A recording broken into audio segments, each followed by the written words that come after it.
This is why most people die unhappy.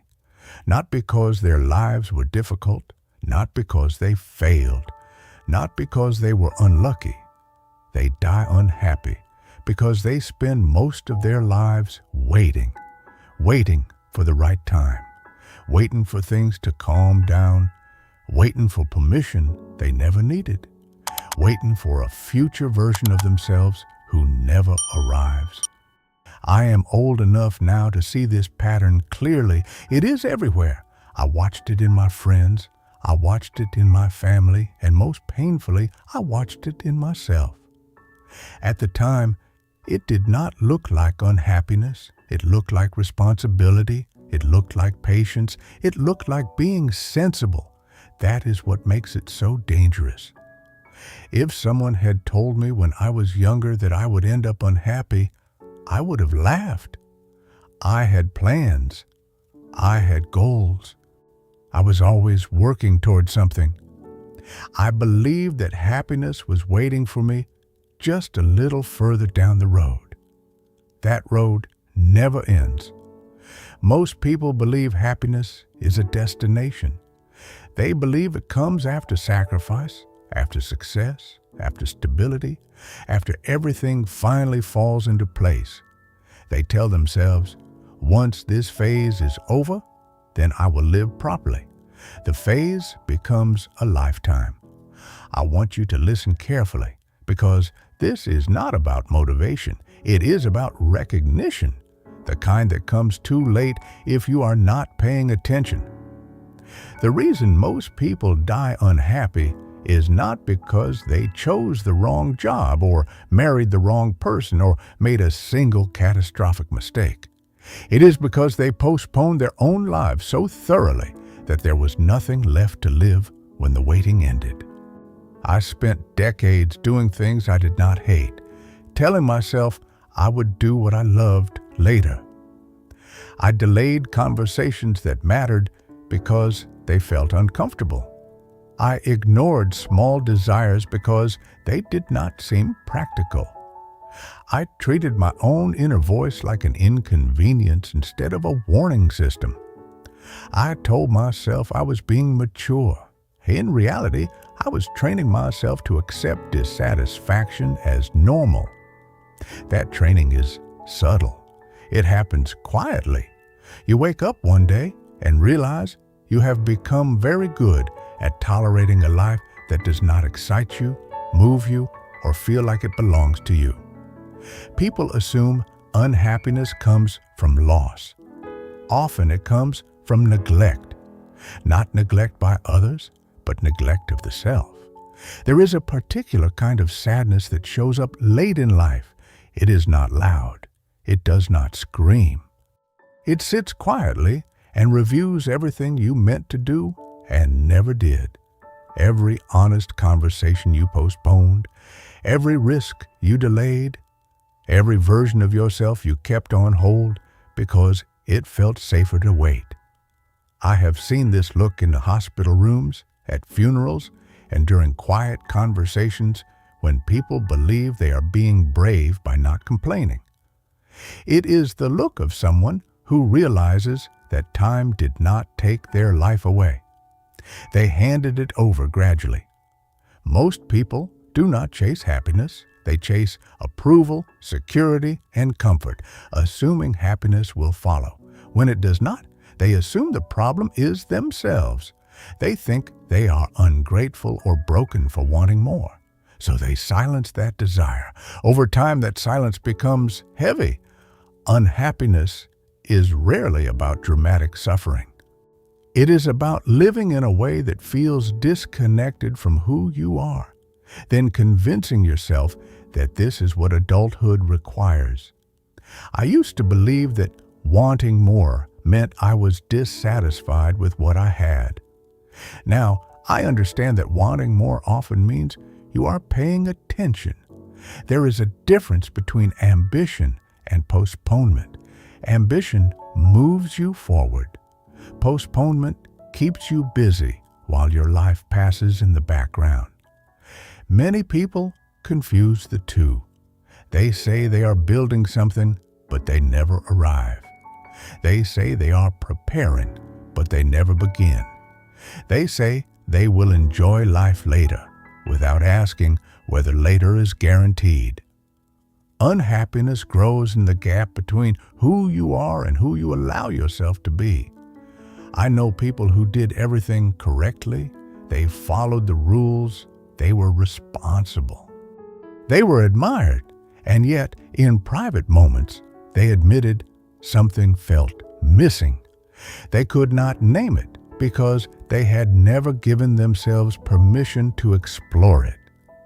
They waited for clarity before taking action. Clarity rarely comes before action. The tragedy is not that life is short. The tragedy is that people treat their own fulfillment like an optional extra instead of a requirement. You do not need to destroy your life to fix this. You do not need to abandon responsibility or chase unrealistic fantasies. You only need to stop lying to yourself about what you are postponing and why.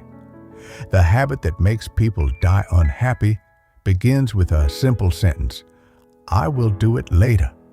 Later becomes next year. Next year becomes someday. Someday becomes never. And then one day, there is no more later. This is not meant to frighten you. It is meant to wake you up. Because unhappiness does not announce itself. It settles in quietly while you are busy being reasonable. In the next part, I will tell you the specific patterns that keep people trapped in this waiting and how to recognize them before they harden into regret. The patterns that keep people unhappy are not dramatic. They do not feel dangerous while you are living them. That is why they last so long. The first pattern is mistaken endurance for virtue. Many people believe that tolerating discomfort without complaint makes them strong. They pride themselves on pushing through, on surviving situations that drain them. Over time, they forget to ask a simple question: what am I enduring for, and how long am I supposed to endure it? Endurance without direction slowly becomes resignation. The second pattern is outsourcing happiness to milestones. People attach their sense of fulfillment to events that exist in the future. When I reach this position, when I earn this amount, when the children grow up, when things finally settle, each milestone promises relief, but relief is not the same as joy. When the milestone arrives, a new one replaces it, and happiness is postponed again. This creates a life that is always preparing and never arriving. The third pattern is avoiding discomfort by avoiding honesty. Being honest with yourself is unsettling. It forces you to acknowledge desires that may require change. So people stay vague. They say they are fine. They say things could be worse. They say they should be grateful. Gratitude becomes a shield instead of a truth. There is nothing wrong with gratitude. There is something dangerous about using it to silence dissatisfaction that is trying to teach you something. Another pattern is living according to expectations you never chose. Many people build their lives around roles assigned to them early: the responsible one, the reliable one, the practical one. Over time, they confuse the role with the self. Any desire that does not fit the role feels selfish or unrealistic, so it gets buried. What people do not realize is that buried desires do not disappear. They turn into bitterness, restlessness, or quiet regret. They show up as impatience with others and disappointment with life. Unhappiness also grows when people confuse being busy with being alive. Full schedules create the illusion of meaning. Days are packed, weeks disappear, and years pass quickly. Activity replaces reflection. Motion replaces intention. Then one day, the noise stops, and there is nothing underneath it. The final pattern is believing there will be time to fix things later. Time feels abundant until it does not. People assume they will have a moment to reconnect, to apologize, to try something meaningful. They underestimate how quickly energy fades, how priorities narrow, how options close. Life does not end suddenly for most people, it narrows. What makes these patterns so powerful is that they are socially rewarded. Society applauds sacrifice, busyness, and stability. It rarely asks whether a person feels alive inside their own life. If you're listening to this and feeling uncomfortable, that discomfort matters. It is not guilt, it is awareness. It is the part of you that knows something is being delayed. The solution is not radical change. It is not abandoning your responsibilities or chasing extremes. It is making small, honest corrections while time is still flexible. Ask yourself one question and answer it without decoration. What am I postponing that matters to me? Then ask another, what is the real cost of waiting? The cost is not failure. The cost is distance from yourself.